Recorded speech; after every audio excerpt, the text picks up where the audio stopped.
Ever feel like you're doing all the right things, saving, hustling, maybe even a little investing, but wealth still feels like it's stuck in traffic behind your bills? Yeah, listen, you're not alone. Because here's the twist. It's not always what you're doing. It's what you're still doing that is quietly wrecking your financial future. And in today's episode, we're going to flip the script. I'm going to break down the 8 habits you got to stop if you want to build wealth that actually sticks. And these are habits that I wish I knew. These aren't things that are the usual suspects. We're talking about financial termites that are disguised as normal behaviors that you wouldn't understand, you wouldn't realize until now. This is Building Your Money Machine, where we help you master your money, eliminate financial stress so you can live a life of choice. Because earning more doesn't make you free.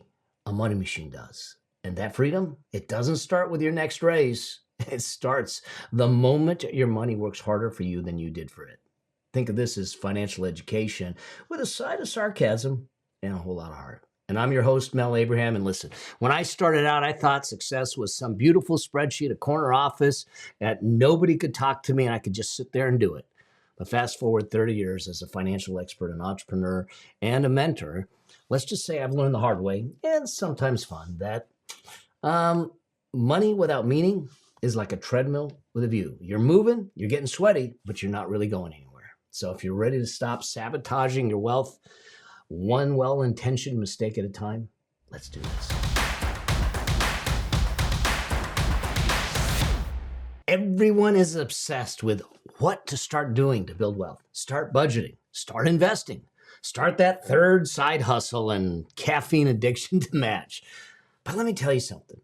Nobody's talking about it's not just what you start that builds wealth, but it's what you stop.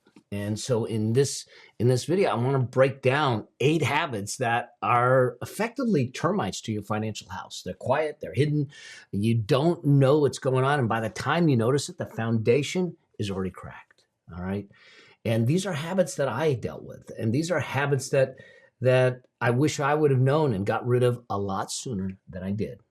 But I'm going to give them to you so we can get rid of them in your life if they happen to be there. All right.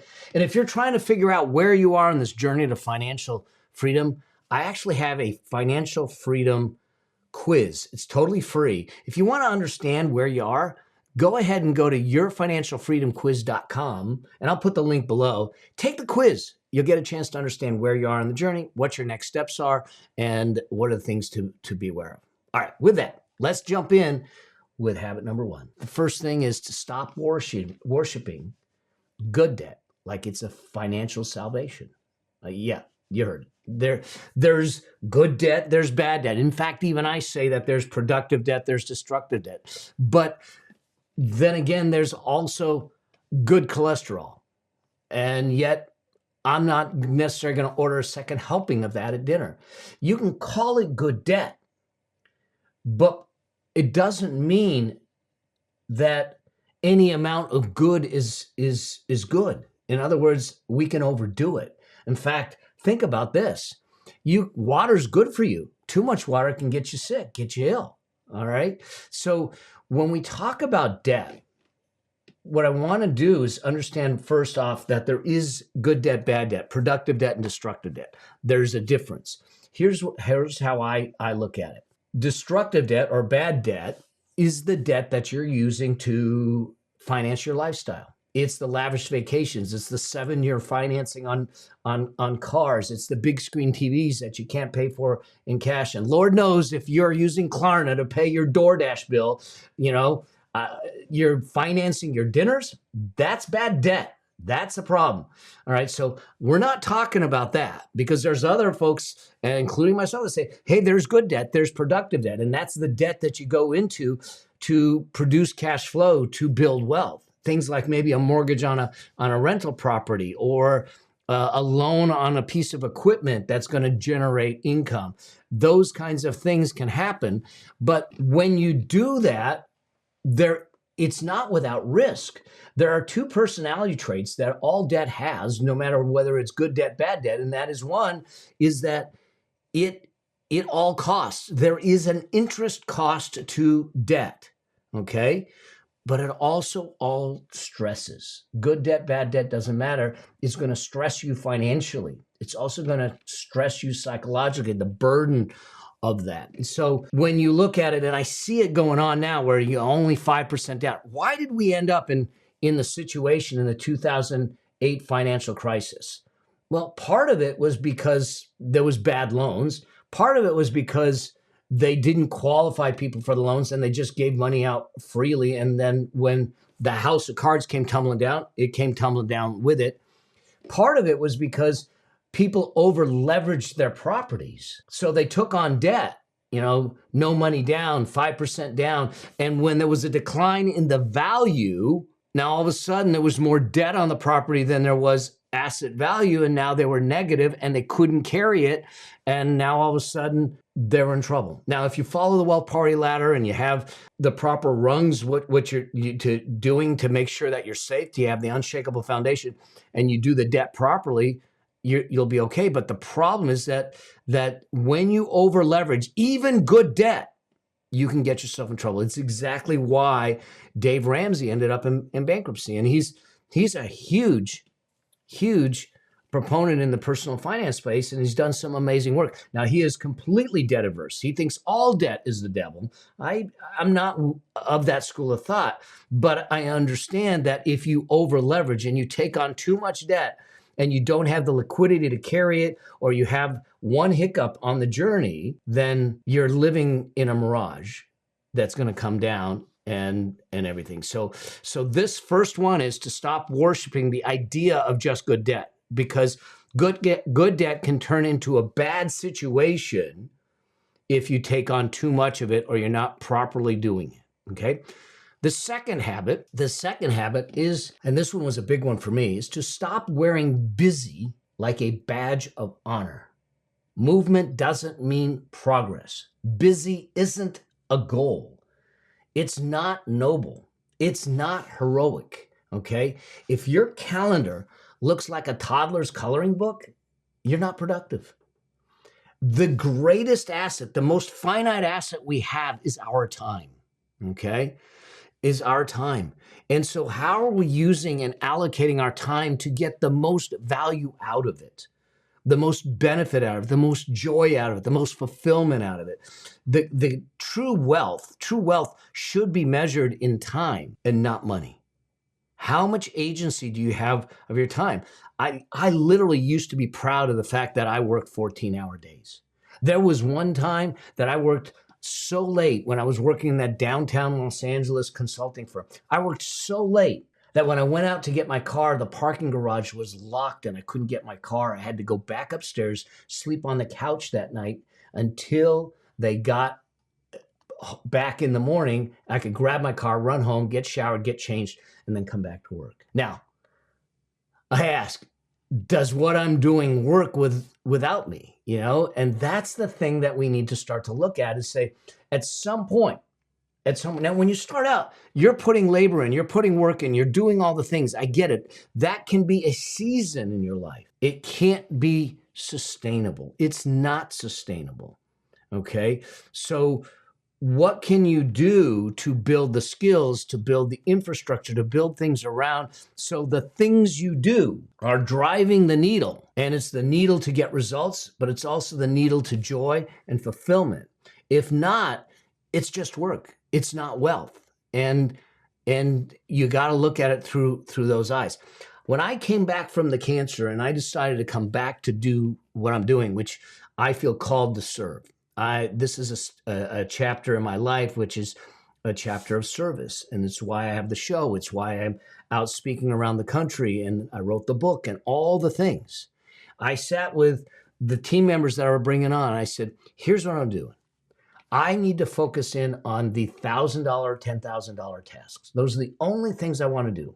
Anything below that, we need to allocate out. And I said, look at it in 3 buckets. Okay.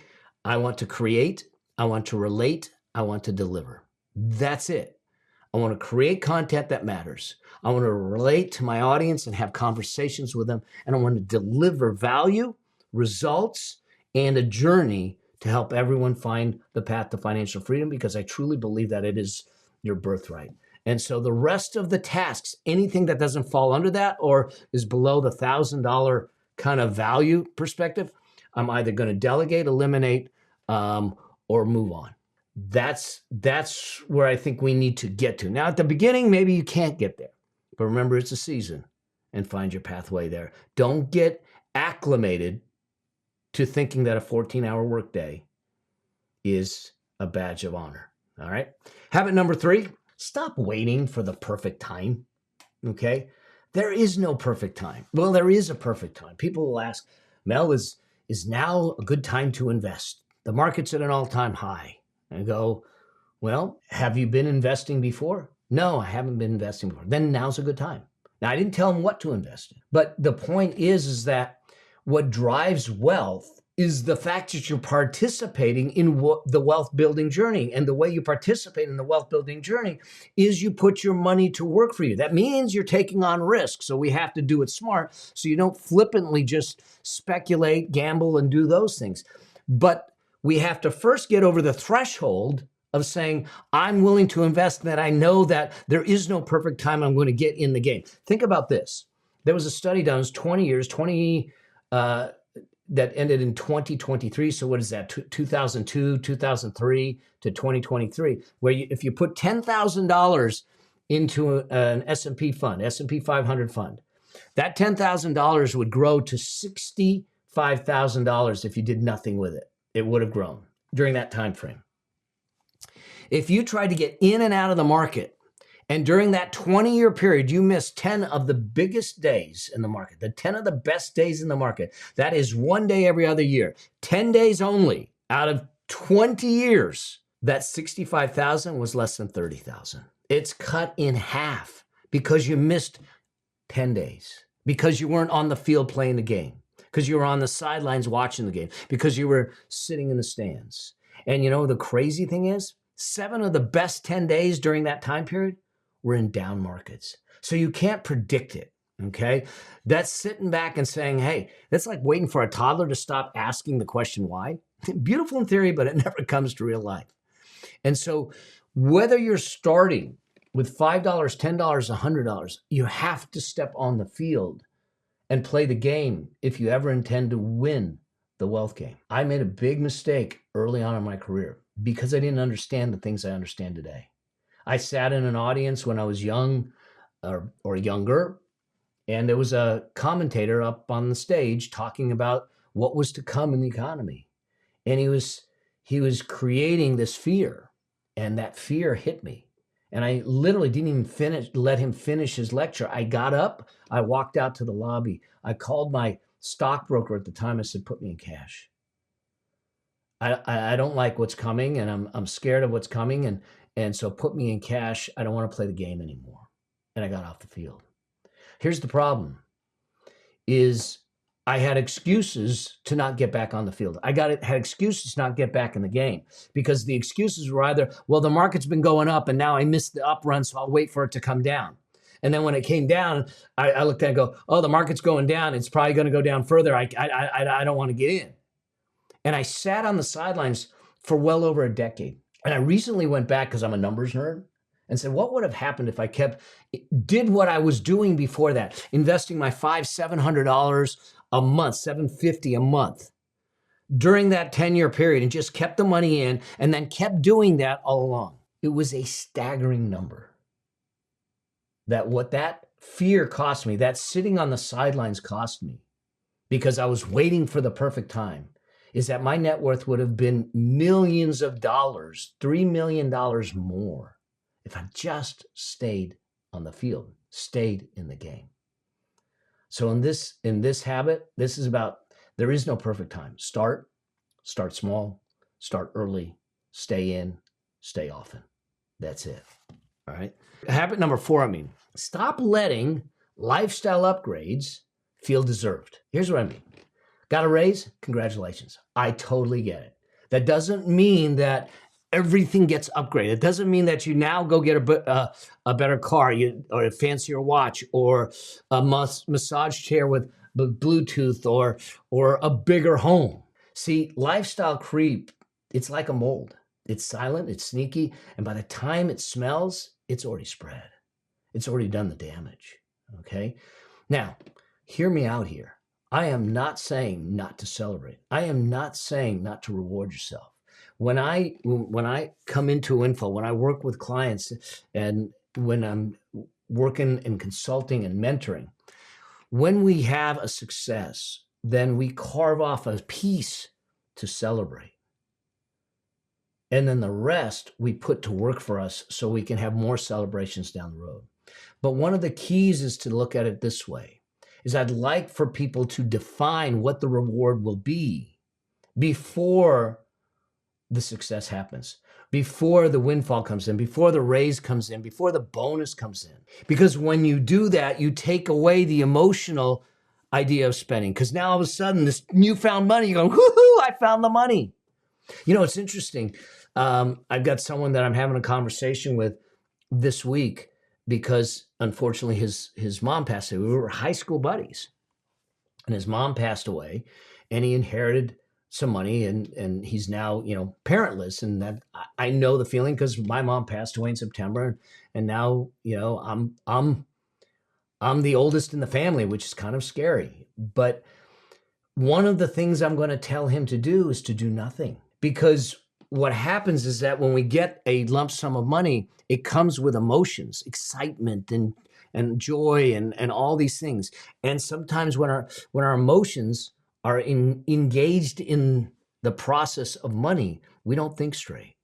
So I want the emotions to dissipate. So we'll put it in a high yield savings account for a little while, allow it to dissipate so we can strategically decide what we're going to do. But there'll be a slice of it that we take off and say, let's upgrade your lifestyle. Let's celebrate. Let's make sure that you're rewarded as part of this. So in this habit is being deliberate and saying, I'm going to plan the rewards. I'm going to plan the celebrations so they're not by impulse or emotion. And now the rest of the money can be put to work for me.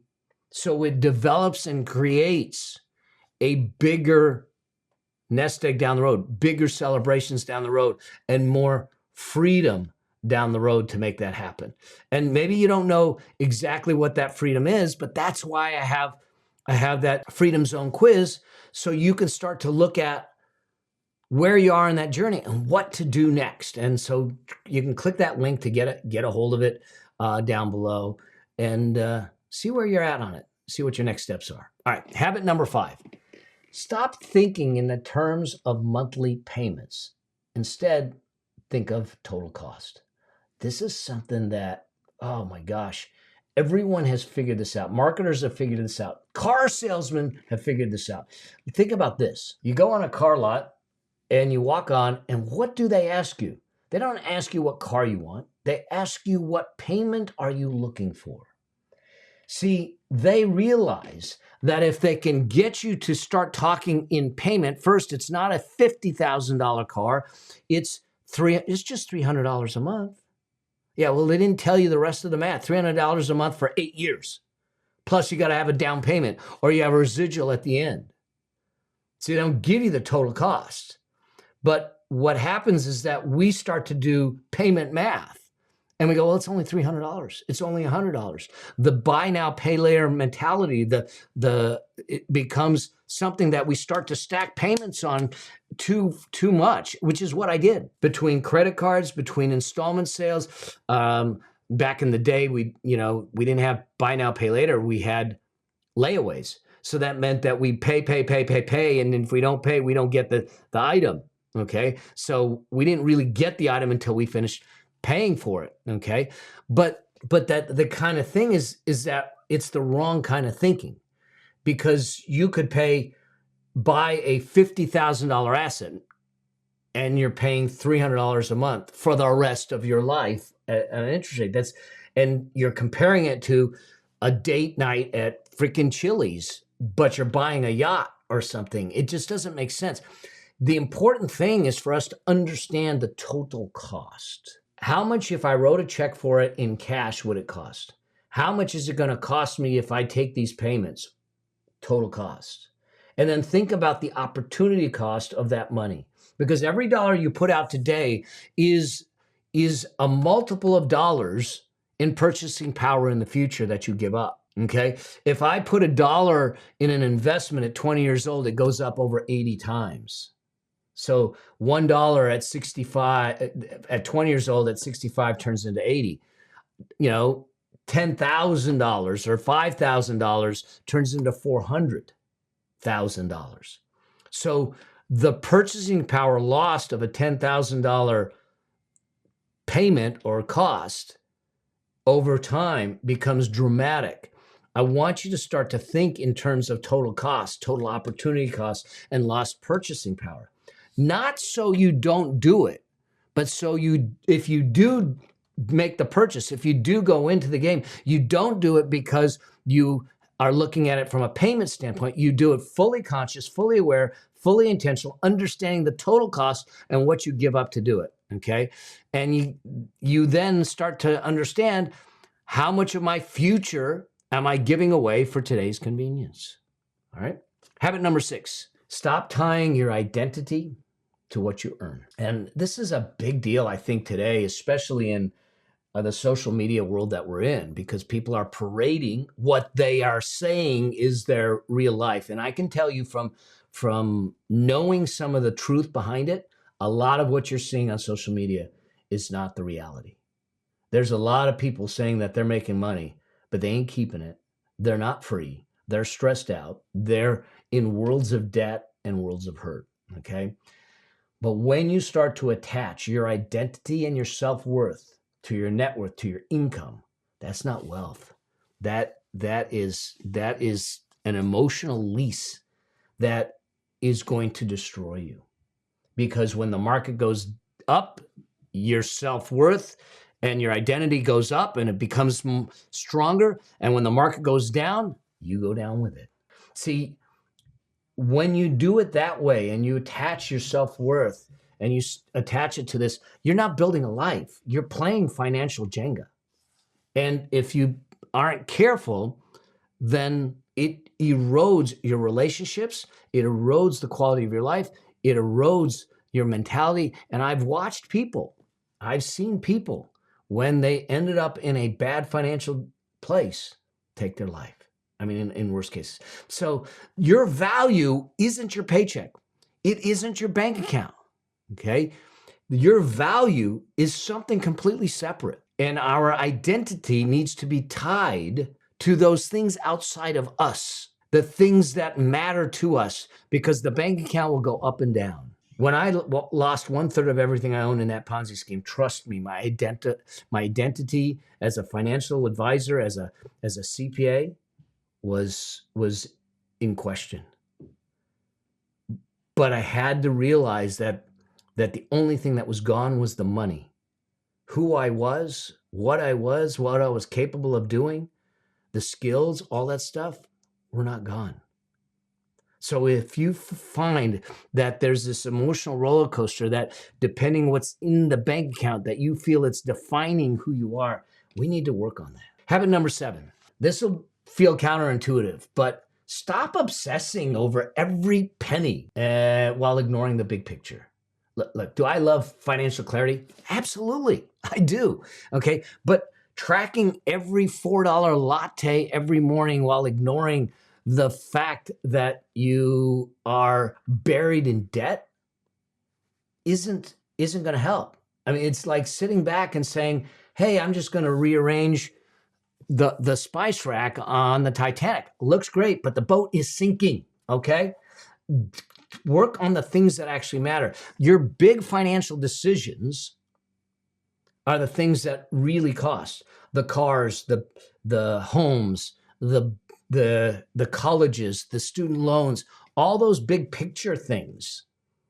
I know the little things do matter, but if we don't have the big picture right first, the little things aren't going to have that big of an impact. So zoom out, focus on your cash flow, understand the scalability, see what systems you have in place. Look at the big picture. Where is the big dollars? Where are they going out? Where are they coming in? Fix the big rocks first. Then we can get to the little ones. Okay? Habit number 8. Stop delaying freedom until someday, because someday's not coming. Okay? Here's what I hear all the time. I'm going to enjoy life when I retire. But listen, take it from someone who got smacked in the face with his mortality. If you're not enjoying the journey, we don't know when retirement's going to come. We don't know how effective it'll be. We don't know if we'll have the capacity, the health to enjoy it. Tomorrow's not promised. And I took it for granted until the cancer.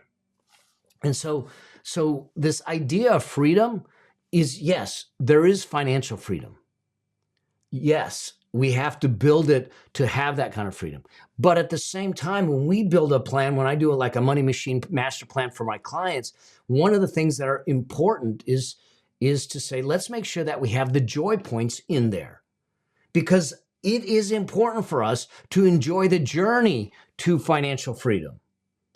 If you are stuck, this is one of the challenges I have with the FIRE movement, the Financial Independence Retire Early movement. Some of them are putting 70% of their income away. They're living off of nickels and dimes to try and get to a point where they can retire at 35. But what kind of life are they giving themselves? What kind of joy is there? Okay, this is the kind of thing. Is like, it's like waiting for freedom until retirement is like buying a front row ticket to a concert that you just may never attend. Retirement isn't a number. It's a choice and a transition to a life of choice. I have effectively been retired for over a decade. And what I mean by that is not that I don't work, because I work and I work hard, but I do it by choice. See, I want you to have the ability to choose. And we have a lot more choices in our life than I think we give ourselves credit for. Now, I get it. We have to have the jobs to pay the bills and all that stuff. But there's a tipping point where we get beyond that. And financial freedom comes in the bank account and in the psychology around that. But life freedom actually comes before that. It's how you see your life. It's how you look at your life. And it's the choices you make. And that choice gets built. It's not by scraping and savings, but by designing a system that works without you. All right. So let me land this plane. Okay. The idea here is this: wealth isn't loud. It doesn't need you to flex. It doesn't need you to post or prove anything. It's built quietly. It's built intentionally. It's by doing the boring things. But it's also about stopping some things.